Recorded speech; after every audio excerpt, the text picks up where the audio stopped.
Welcome back to the World of Tanks Gold League. I'm Joshua Clutch Gray, joined on the set by Randall Rukiel Holcomb. The next matchup we have for tonight will be Sperglords versus No Limit. I'd like to remind everyone to please hit the follow button on Twitch. When we do reach 7,000 followers, we'll be giving away another Tier 8 premium tank. And also, the top performer in betting points in the chat on Twitch at the end of Season 3 will take home a Type 59 premium tank, a tank that is no longer available in the store, but we have one. I don't know how we got it, but we got it, and we're going to give it away. We've got connections, Clutch. We've got connections all the way up the chain. We are the Gold League. It's very true. And also, if you guys want to cheer for your teams, not only in chat, but on Twitter, make sure to follow us at WGLNA.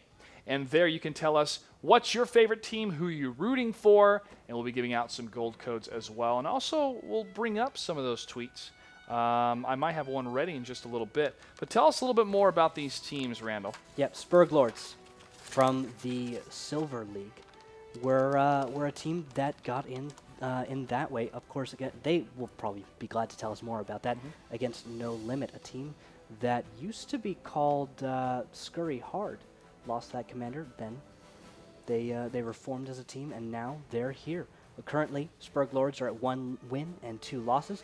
The No Limit team is at 3 losses. Really a rough time to start this season. Before we jump into the face-off, we have a gold code to give away. It's going to go to Nick Rosnick, which we've seen him before, I believe. My favorite team is Simple Tankers, Pub Whisperer, leading the charge. Nick, we're going to send you a gold code. If you already got one for this season, make sure to give it to one of your friends. #Believe. Well done, sir. All right, guys, let's go ahead and jump into our face-off. To the two teams, Sperglords versus No Limit. Hello, gentlemen. How you doing? Hey.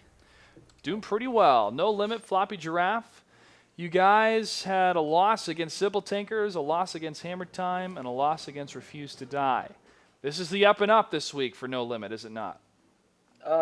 Yeah, I think, like I said, we're just faking being as bad as we are right now. It's, all of a part of our ploy to just let everyone's team, It's clever let their ruse. guys down and kind of, oh hey, these guys are pushovers, so we expect us to go 4-0 in the next 4 matches. All right, well, that's going to be necessary for you to get guys to still be in the running. But if there is one person that can lead that charge, it is a Floppy Giraffe. All right, yeah. I'm going for 1,000 damage tonight in my T1. So. Oh, right on. Right, you got to beat that 900. Have Yeah, you had to definitely. Have you had to make any personal adjustments, either at calling or for the team or anything that you feel was the glaring weakness of what was going wrong, or is it just happenstance and you feel you're more tighter performing, more tighter moving as a team?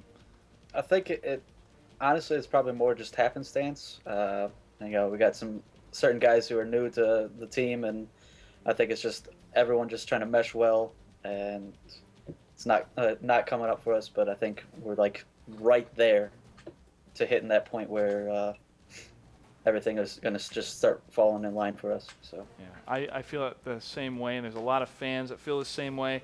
But there's also some fans that say, Sperglords, you're looking pretty good here with 1 win against Simple Tankers of all teams. Tell me, what was that like? That felt great. Yeah, I mean, we knew we were having a really hard weekend coming in. I mean, we had Fulcrum and Simple and Hammer Time, and all those teams have been in the tournament before. They've been here before. They're tough teams, top 4 probably, or at least 2 of them, and it felt good to come out, 1 and 2 out of that. Yeah. You have a tough loss against Fulcrum Gaming, but when we you did see take one. When you Yeah. got one on them, when you see Fulcrum Yeah. Gaming on the schedule, you go, well, guys, I think we can. We shouldn't be too bummed. This is a loss. We still want to give it our all. That's for any team in this division. But against Hammer Time, that was a closer series. Yeah, those guys did an awesome job, and it was actually fun to talk to Drynitz afterwards. I've talked before in our other face-offs here about, it's really a learning process for us, and I think my map choices just sucked. I mean, I kept choosing maps that you often draw on. Yeah, we can play those maps really well, but it's hard. It's hard to push an advantage on those maps when you got someone locked down and get a win out of them, and that hurt us. It is. So, Well, you're up. live and you learn. You're up against another well-established team that is No Limit. Do you have any words for No Limit before we start this No, match? Best of luck, man. I've got all respect so far like for no you, one. I mean, you guys are up ahead of us in the standings, so That'll be good. Anything else to add? we about still the got draft? Fulcrum. Still got Fulcrum. Well, we wish you guys the best of luck. The higher seeds, Sperglords, heads or tails on the coin flip? I'll call tails. Tails will be the call. And it is tails. Map choice or defer? We'll defer. No limit. What is your map choice? We'll see you on Ensk. Ensk will be map number 1. North or south on Ensk, Sperglords? South. South side for Sperglords on Ensk. No limit will take the north side. We'll see you gentlemen on the battlefield. Thank you. Good luck. A bit of a rough time for No Limit. They still have Fulcrum Gaming against. And that's I do not want to classify that as, well, there's a loss, because anything can happen. Yeah. Anything can happen. And Floppy Giraffe is really onto something, because when your team can start to turn that corner, and a lot of times it's not going to happen until you are in the actual professional environment. There is no replacement for actually doing it. There isn't. Yeah. No matter how many times you scrimmage with your friends, no matter how many times you scrimmage against other teams, it's when you're actually playing in a tournament, that's where you get the best with that experience. motivation. Yep. You know, your opponent is motivated to just beat the snot out of you. In practice, I mean, it's like everyone's got on, just the soft gloves. They're not hitting as hard. They're not trying anything too crazy. And a lot of teams try not to give away their secret strats, the strats they don't want other people to know about, because you don't want the word to get around that some really cool strat has gotten out. Very true. What kind of really cool strats do you think we could see on Ensk? This is the first map choice we've seen one time from Season 1 as being a first map choice. Yeah, it could be interesting. We've seen some cool pushes. One-line push doesn't come out. I don't think we've seen that in a while. No, we haven't. A really We have solid not seen one-line push from the south. You can get great timings on that. If you just book it straight from the beginning, get the right spawns with your heavy tanks, come around that corner, and you can blow someone away before they even have a chance to react. If you can do that, get a good one-line push, there's a good way to do it. We've seen some incredible tracks right down the middle. That's a great way to go. East side, you love east side, Clutch. I do. All It's day. a little bit of a journey to get there, and if you sacrifice a little bit too much of the west, as in not leaving a T1 on the west to scout a flag cap, which would happen to Cazadores, it's a bit too much of a gamble.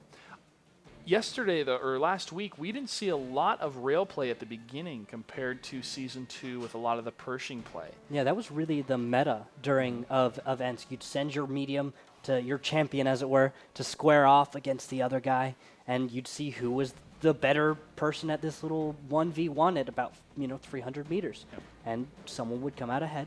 We saw Blue Boy's captain from Simp getting pretty good at that. We saw some great Pershing play from Mornblade coming out on top here and there. We see now Spoon in the 1390 from T30, well, from the Googly Boppers, I'm sorry. It's although it's going away. I don't know if it's going to stay because it's risky. It is risky, and we've also seen the Waffentrager being brought to this map a couple times as well. And I wanted to bring up that tank because that's been the downfall. That was the downfall of Simple Tankers in their matchup against Sperglords. They could not get those tank destroyers to work properly, at least the way they wanted to. They brought 2 at one time. The team that has made the Waffentrager work is River of Blood, and that's been Doc Golem. Yeah, that was our highlight, wasn't it, Coach? That was number 2. Number 2. I mean, Kazo did unload on the T1. It did kill Doc Golem. Doc Golem, however, did a lot of damage in that series. Oh, definitely. And it was impressive to see a T1 do that much damage to get that kill as well, because we hardly see that. But kudos to Doc Golem for just hanging in there and making sure he stayed alive for the rest of his teammates. Yeah, staying alive so that the cap. cap. Yeah, that was so crucial. Timing, just preserving your tank and understanding, I guess, that, you could go down, but, just let's make it last as long as we can. That's right. We're almost ready for the next. We are ready for the next match, just like that. Battle number 1 going to be on Ensk. Sperglords versus No Limit. Let's battle.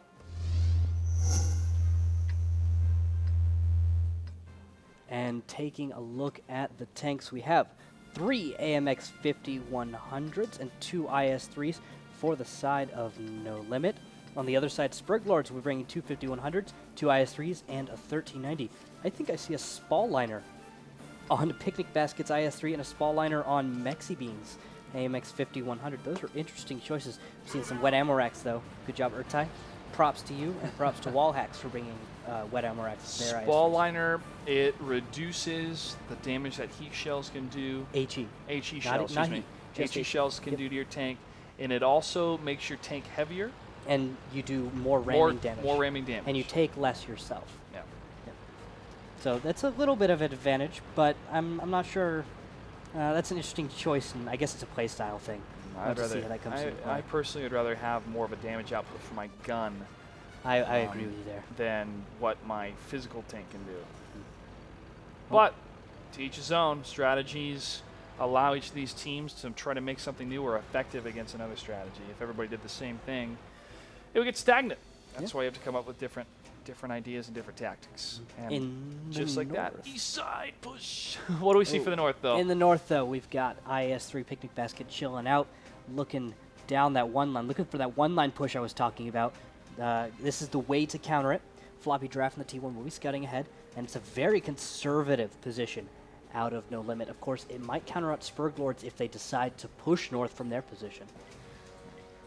Sperglords in the red is going to stop right here for a bit next to these buildings for cover, as the front is going to be scouted by Chronic Pain and RJ.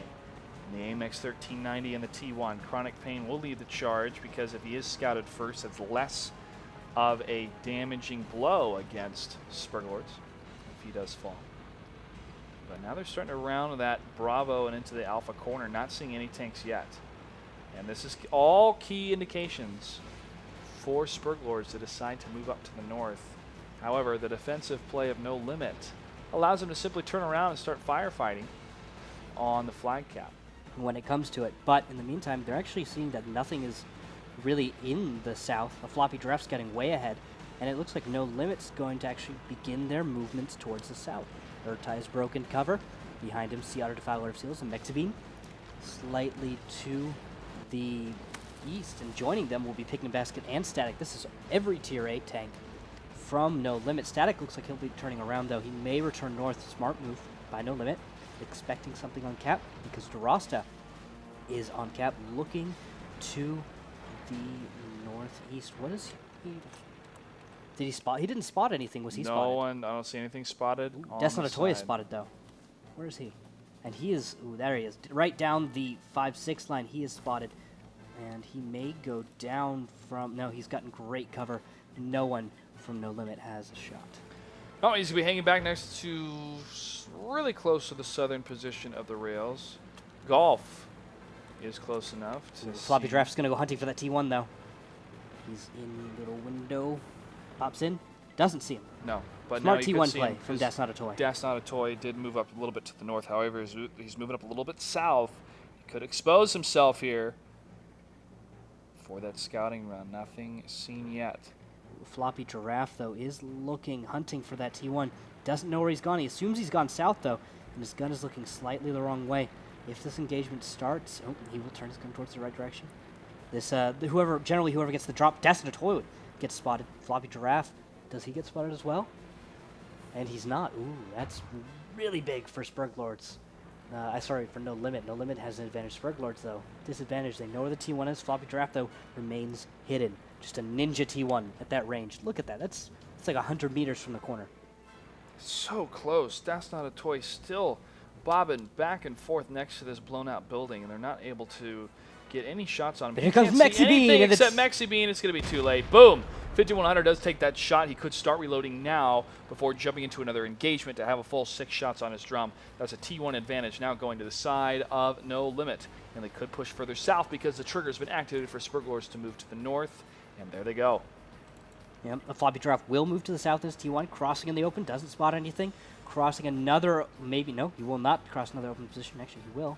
And doesn't spot anything. Lucky Floppy, and he will be passive spotting in the south now, looking for a tank. That must be RJ on the retreat. That 1390 will come around and maybe try to flank, because there's the retreat from No Limit. Urtai leading the way back towards cap. No full-on engagement yet between these two teams. Only one tank has fallen on the side of Sperglords. Waiting for the setup. Chronic Pain in his T1 position at Alpha 7. trees go down. I see that Next from over to the here. bush. Not able to scout anything out. Yeah, from my position, I'm watching static. I could see trees go down to the east over in just on the horizon. So that just indicates the positioning out of Sperglords. You need to be careful not to knock over trees and Yep. another cover, because you can see that in World of Tanks. You can see that. You just zoom out in third person, but you see that tree go down. There's an enemy position. You know there's someone over there, and that indicates a lot.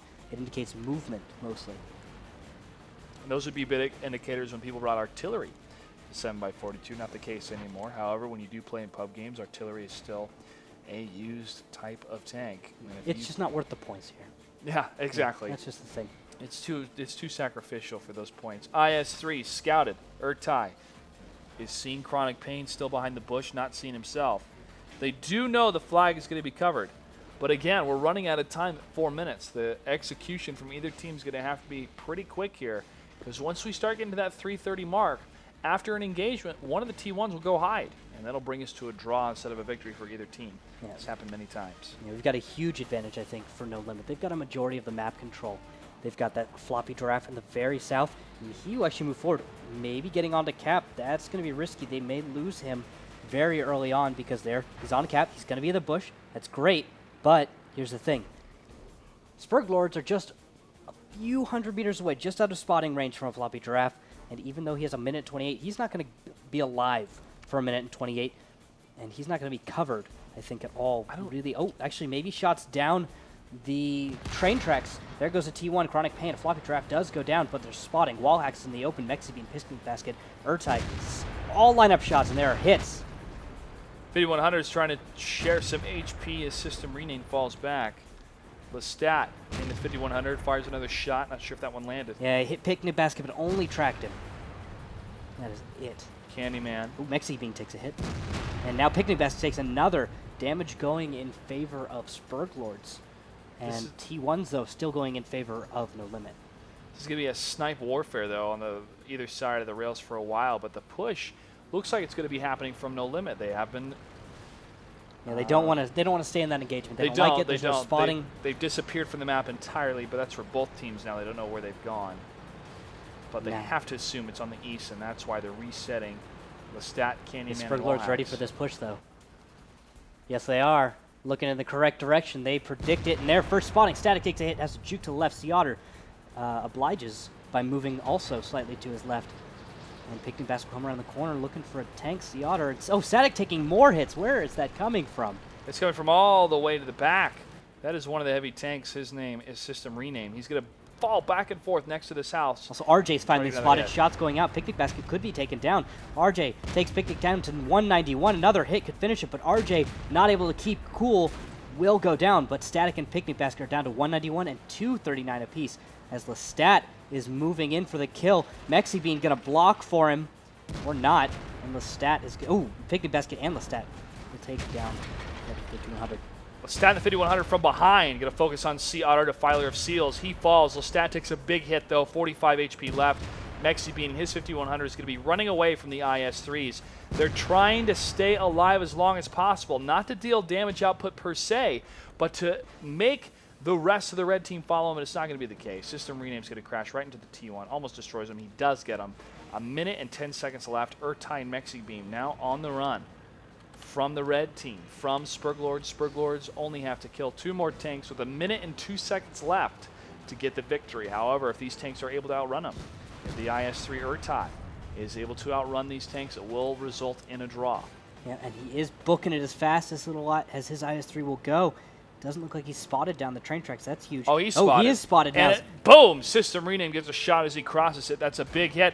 2 shots right between the railroad cars. Beautiful hit from System Rename. That's going to further reduce Urtai's HP as the train of pain is still on his trail. And Candyman's going to be leading that trail. Yeah, and they realize there's no time to cap. Candyman will zero. And he actually shoots, looks like Urtai's gun. Oh, another hit. And System Rename has found Urtai. Urtai fires. And there they go. 15 seconds left. Sperglords is able to get a victory on map number 1 on Ensk. It's really fumbled that approach, I think. No Limit. Just in the open, their opponent expected it. They telegraphed it practically. They did, and I was concerned with the amount of damage that No Limit was taking in the blue, and it was a lot when they were coming down. And it is unfortunate, too, because when you start to set up a type of engagement and you take 2, 3, 4 shots to the front of your tank, side of your tank, you realize, wow, I had 1,400 points, now I'm down to 900. Yeah. We should abort, but once you do that, it's too late. Yeah, they just started at disadvantage, just kept going down and down and down. Great positioning out of 1390. If RJ had kept his cool a little longer, I think he would have been able to get off maybe 1 or 2 more shots before being eliminated. He just he started taking fire. He started getting a little scared. Thought maybe he could escape, but there's no escape. He just should have recognized he could have gotten maybe one more hit out there, and it would have just put it more into his favor. Because I mean, it was already a taken fight, but. Hero mode, system rename. So we jump into my screen, we see 10 for 10 for 10. Beautiful shots. That's how you play an AMX 5100. It is, clearly. Yeah, make your hits count, Make your and you're shots. going to do disgusting amounts of damage. Congratulations, you're doing it right. That's the whole point of the tank. When we see a lot of missing, a lot of sniping, that's not the guy you want in the 5100. You want the guy that's going to get every single shot, make them count, and be able to get out and reload again. Then you have good IS-3s. They're going to block, they're going to be big bullies. They're like linemen. That's pretty much what they are. Making a note for the nice between the rail car. It was that building protruding from the water tower and the rail car right next to it. So he shot just down the rail section, and he tilted over, and he waited. And once he had the shell reload ready to go on the 5100, shot right through that opening and got another hit, bringing him down to 909. I watched that come through the from the IS-3's perspective. Beautiful shot. Amazing. That's why knowing your map is crucial, because you think, oh, he's escaped. No, he hasn't. There's that one small little area that you can get a shot through, and he's able to do it, further bringing it down. Now, was it game-changing? Perhaps. Maybe a couple bounces happened at 15 seconds, and Urtai was able to dodge out of there. It got close. It got very close, but that wasn't the case. Wallhacks in the IS-3, he was 5 for 6. Lestat, 6 for 9. A couple bounces off him. 4 for 4 for RJ before he fell, and Candyman. So doing the right amount of damage obviously is crucial in World of Tanks, but with what tank and at what cost? Some of these 5100s, as we've seen from other teams, move out. They'll move around the corner. River of Blood, for example, moving around that corner of the 5100s thinking, oh, we can get these shots in a corner game. Oh, yeah. No. Sometimes, yeah. No. They did not, and they got destroyed in that 3v5. Yeah. Don't play corner games if you do 100. You're not going to win, or rather, you're going to get beat up really bad. You want to make it so you get to a really nice flanking position. 1390s excel at that, and that's kind of why they could be brought over a 5100, just because they perform a similar role. They hit for like 240 average next to the 300 average of 300 average for 5100 damage, and plus or minus 25. So you get a little higher damage out of that clip. 1390, though, still sufficient to kill a single tier 8 before having to reload. Sufficient indeed. Looks like the next map's going to be on Prohorovka. 1390s now. Yep, a lot of 1390s, maybe WZ-132, maybe not. This is the first time we have seen this map tonight. And a lot of the engagements happen very quickly at the beginning, but a lot of it, depending on who can land a shot on those 1390s. Precisely. But a lot of times it becomes a no man's land, either north or south or east and west. Let's find out what these two teams are going to bring to this battlefield as we jump into battle number 2 of No Limit versus Sperglords. Side, though, peeking up is going to take a few hits. They're looking for shots onto the T69. There will be a connection. That's Not a Toy goes down, and now Wallhacks looks to be the next target as a picnic basket is going to leave the high ground, get into the low ground, and start looking for targets. Hunting. They will actually move forward, leaving cover. Sierra Defiler, Seals, and Squirrel Tech don't care anymore. Ooh, big miss by Squirrel Tech, actually, with 54 seconds left in the battle. Lestat is going all the way to the top northeast corner to get away from the firefight. He feels it's over for my team. We can't win this engagement. Wallhacks is almost dead. He's going to hide and try to go for the draw. Wallhacks is dead. Lestat and System Rename are the only Tier 8 tanks. Now Lestat, the only Tier 8 tank left alive, as one of the T1s will be waiting in the south. Unfortunately, with 30 seconds left, it will not be enough time for a flag cap, even with 3 tanks on the flag, meaning that this will go to a draw unless they can blind fire and find a picnic basket. Static is actually found in this 1390. He's going to zero on Picnic Basket. Picnic Basket is just juking as much as he can. He knows the potential for this 1390. He takes a hit down at 133. Another hit may take him down, but on that, he's down to 363. Not a connection from Sea Otter Defiler of Seals to the north. 1 second. And 0, and that's it. It is going to be a draw between these two teams. A little bit unfortunate there, but with that type of Prohorovka gameplay, the amount of damage you were taking, I can't follow a stat from going to the northeast to get away from the engagement. Just salvaging that one. Yeah.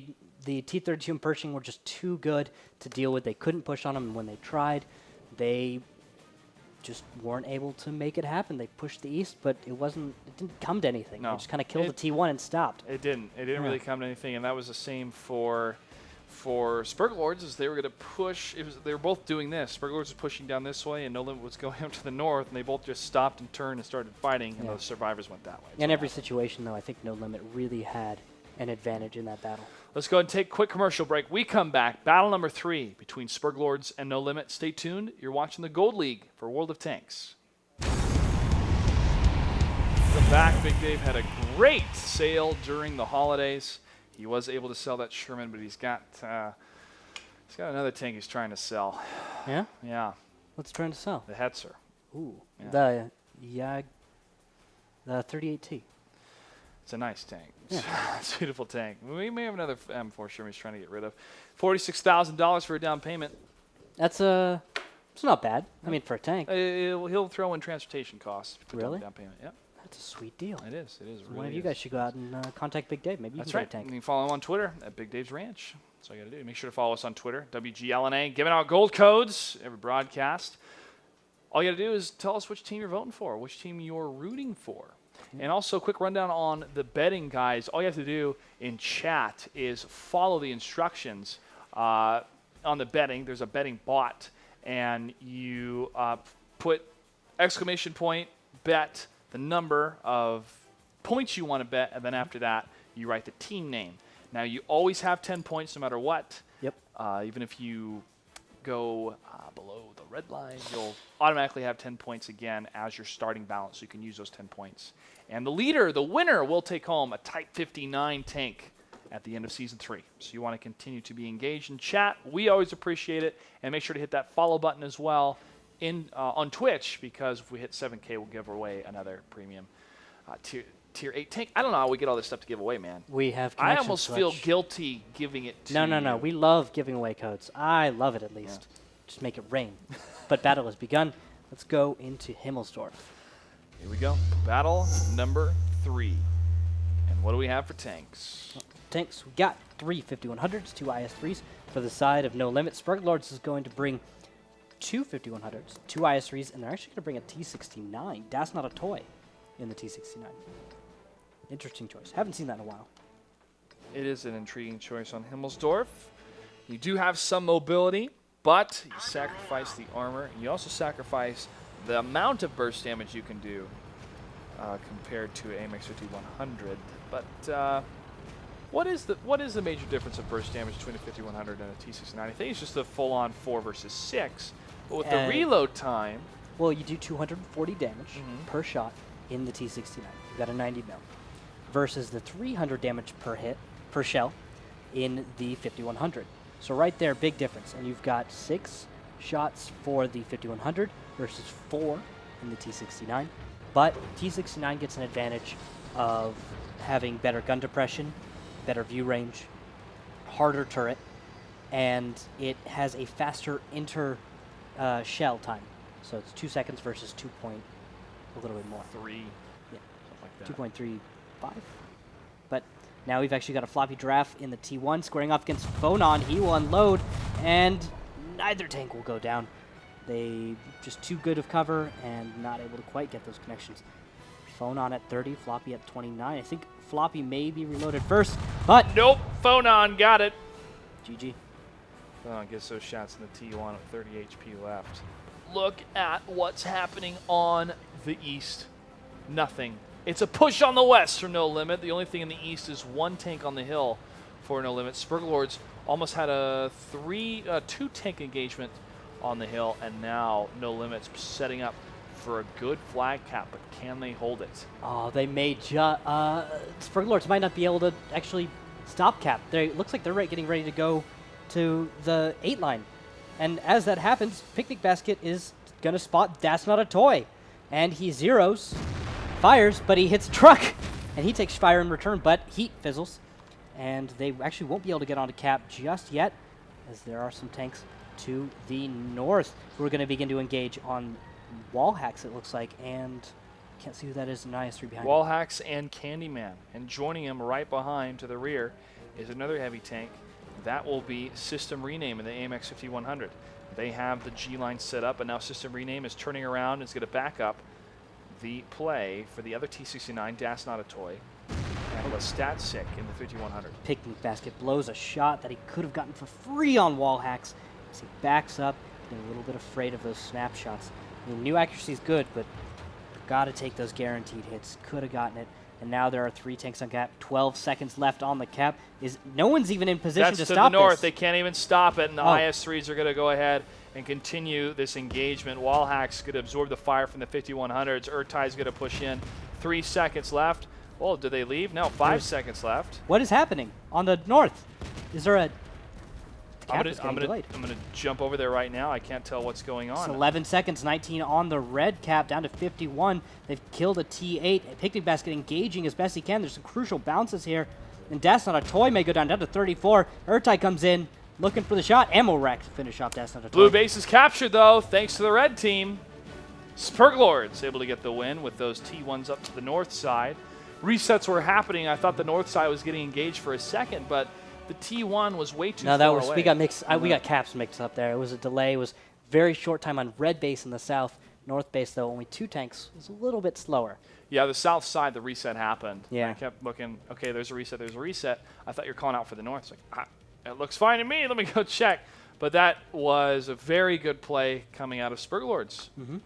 They Locking down that I was position. actually surprised. I didn't think they were quite in position for that. And then when they actually got the resets, last second resets, that's what it was. Yeah, it's very, very close. Very, very close indeed. So that's going to bring us into battle number 4. Sperglords is up 2-0 with 1 draw. We're going to take a commercial break. We come back. Can Sperglords close the series, or will it be a comeback from No Limit? Let's find out. Welcome back to the Gold League for World of Tanks. We're going to jump into battle number 4 of Sperglords versus No Limit. No Limit, no score yet for them. Sperglords is up 2-0 with 1 draw that happened on Prohorovka. And Himmelsdorf potentially could be the map if we have a Crazy Ivan rule. What is the Crazy Ivan rule? Crazy Ivan, guys, is when we just take the losing team decides they want to play a map again, and they get a chance to just choose the opposite side of the map, fight it out a second time. Of course, if it draws, can't Crazy Ivan it, so only the losing team gets to have it. Cannot play a map 3 times, though. So, yeah. That's right, you cannot play a map 3 times, because if they did, everybody would like to be playing on Himmelsdorf. Would be It's one of the interesting to most- have a series of just Himmelsdorf, Himmelsdorf, Himmelsdorf. Would be cool. We see some cool ones, especially when they just book it straight across the middle. Yeah. All togs. All togs? Oh, that's a lot of hit points, Clutch. That is. Can you imagine a shootout in the fountain area of Himmelsdorf? It seems weird to me. It's You- flat, yeah. I but don't think you could execute the type of play that we saw coming out of Refuse to Die if it was in the courtyard with their dual might just Yag need to. Tiger sides. You might just need to in order to get that crossfire Yeah. on using the cover of the fountain. Could happen. Yeah, that was very cool to see. Yeah. Refuse to Die bringing 2 Yag Tigers and splitting them on opposite sides of the field for a triangle fire into, what was the team they were up against? Was it No Limit? Who was it? Yes, it was No Limit. Oh, It was wow. up against No Limit. Poor No Limit, not able to beat out. Although there Tough, it was tough, a tough. cool evolution of the meta. Happens from time to time. I like seeing things change. It's nice. Like on Ensk, no longer seeing tanks always down the 5 line. Getting to see some new things. Get to see Waffle from time to time. Will we see Waffle here? No. I don't think Waffle's the best choice to bring on Himmelsdorf. Yeah, but it would be cool. It would be cool. I'm not doubting the coolness of it. It's just the effectiveness of it. But, you know, probably could work if they went up the hill very slowly. Very slowly. Let's go and jump into battle number 4. Sperglords versus No Limit on Himmelsdorf. Himmelsdorf, we're going to see 2 5100s, 3 IS-3s for the side of No Limit. Sperglords going to break 2 5100s, 2 IS-3s, and a T-69. So they're actually going to pretty much play it over again, switching the sides. I don't know about that T-69, though. I don't like it. It's cool, but I don't know how it... I saw some really crazy fizzles on IS-3s. not the best connections all the time. It's hard to make it work against high S3s, especially when your opponent is going to bring 3 of them. Jarasta, Urtai, Picnic Basket, all going to be in high S3s. It's just, yeah, it's my opinion. But 5100 maybe seems like a stronger tank to me, or just bring another IS-3. I mean, hit for 390 average. On Himmelsdorf, I'd prefer another IS-3. Yeah. That's my preference. And with short engagement ranges like you get, IS-3s just really perform well, especially in brawls. That's the whole point of Russian tanks in this game. Get up close most of the time and just fight it out, because you're designed to win in that situation. You just are. You have to watch out, though, not to engage 1v1 on a autoloader. That's a great way to die. Yeah, you don't want that to happen. 9 minutes and 7 seconds. RJ spotted. Jarasta. Still within the first minute. Can they get a kill in the first minute? IS-3. Nope. Nope. Good shot. Not be able to get it. Looks for it. Can't find it. RJ in the T1 in that window spot. He's going to hang back a little bit because he doesn't want to get blown up. But he's not going to see much anyways, since no cross, mid-cross is going to happen down the courtyard section. So he's going to go ahead and move over to the east side and maybe go up the hill as And a second play. If he goes to the hill, he might see Squirrel Tag, who is currently up there just waiting for someone to peek. Doesn't know if anyone's actually made up to the top of the hill. There's a way, if the T1 gets a really sick jump, to get up onto the hill, hide behind the castle, and Squirrel Tag would never be able to spot him. Just wouldn't. And that would be a great little ambush position for T1v T1 fighting. Of course, usually don't see that. It's a little risky, especially if your opponent brings a tier 8 from the south. Squirrel Tag, though, playing it safe. We'll be looking for a T1, but no find. Although a floppy giraffe, though, is in the southwest. Maybe he'll start scouting the west side. We'll see that T1v T1 fight perhaps evolve. What T1's over there, Clutch? Well, the T1 is RJ close to the tank house. So it has to be Fona, who's on the 1 line. And he's away he's gotten into E1, F1. That's a nice position for a T1 Cunningham. With that, he'll spot very far down the 1-2 line. He can get support from his allies slightly to the north. Floppy Giraffe is late to the party. And with that, he is at a slight disadvantage also because he's at 109 hit points. I guess he got rammed by an ally some time ago. That's not good. Really bad because you need every hit point you can in a T1v T1 fight. Sometimes they walk out with 1 hit point, literally, in that, because they all mount the 20mm Spanazusa. Bursts out every other T1 easily. But Squirrel Tag in the north has moved up. No engagements, no real scouting yet, except for the beginning here, guys. And this is going to be a bit of a standstill again, probably to the 5-minute mark. But I don't know why both these teams are playing so passively, especially on this map. They can place their T1s, which they finally are on the side of Bonan Sperglords. is gonna almost kill the Floppy Giraffe. Barely not. T69, though, should finish him off. And he does. Yep. But 8-line push coming from Picnic Basket. Behind him, It's almost, Urtai, Seatter, and Static. it's almost as if they heard me or something. But that's impossible. There's a 10-minute delay on the stream. But now They're just thinking along the same lines. Coach. yeah, they're thinking, okay, listen, we got the necessary information. Let's move up half the map and see where this takes us. We know we can win an engagement if we're able to isolate. RJ takes a couple hits from Squirrel Tag in the T1. That is a complete hill possession, and he'll play from Squirrel Tag. He's going to take a couple hits and another shot towards him. It's going to be a miss. This is going to allow No Limit to further their spread and further their flank. RJ gets the kill against Squirrel Tag, though. That's huge, giving a T1 advantage to the Sperglords at this point. They can send Phonon and RJ towards the cap while they make an engagement happen. As soon as the engagement starts, not right when it starts, unless they can get really good scouting and isolate these tanks, but because those T1s are gone, like you said, Randall, he can get on this fly cap right now. Defiler of Seals takes down the other T1, RJ. It's just Phonon that's still alive.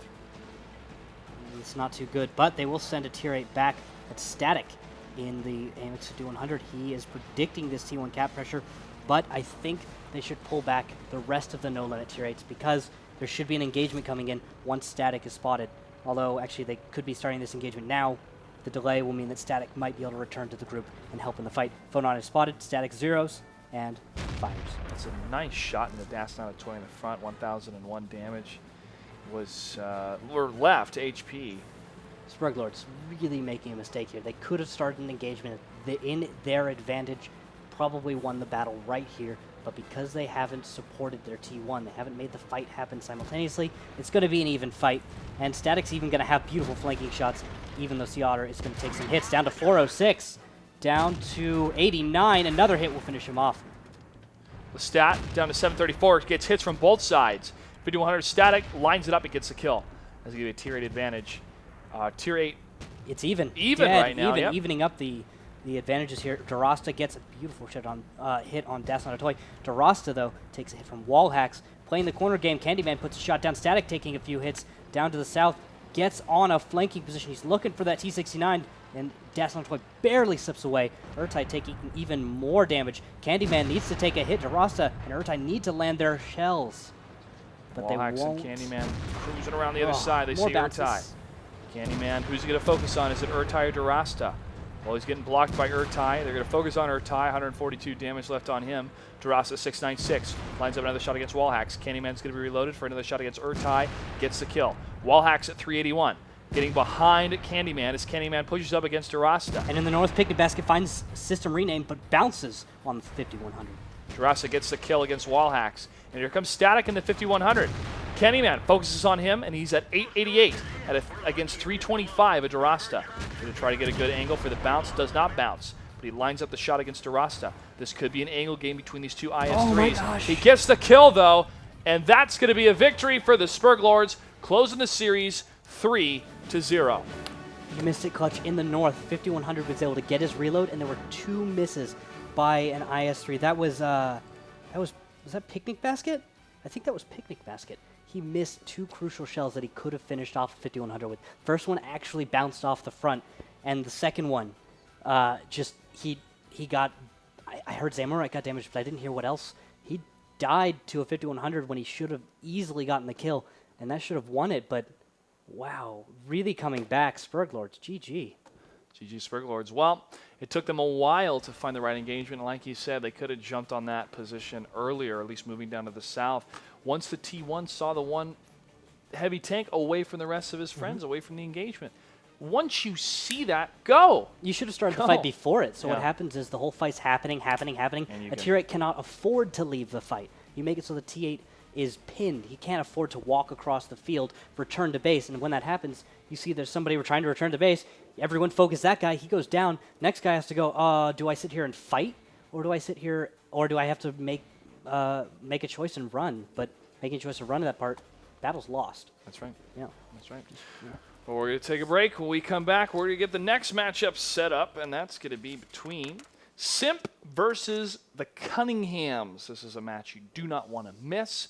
And after that, we're going to take a halftime break. But stay tuned. We'll be back in about 2 minutes for the next matchup. You're watching the Gold League for World of Tanks.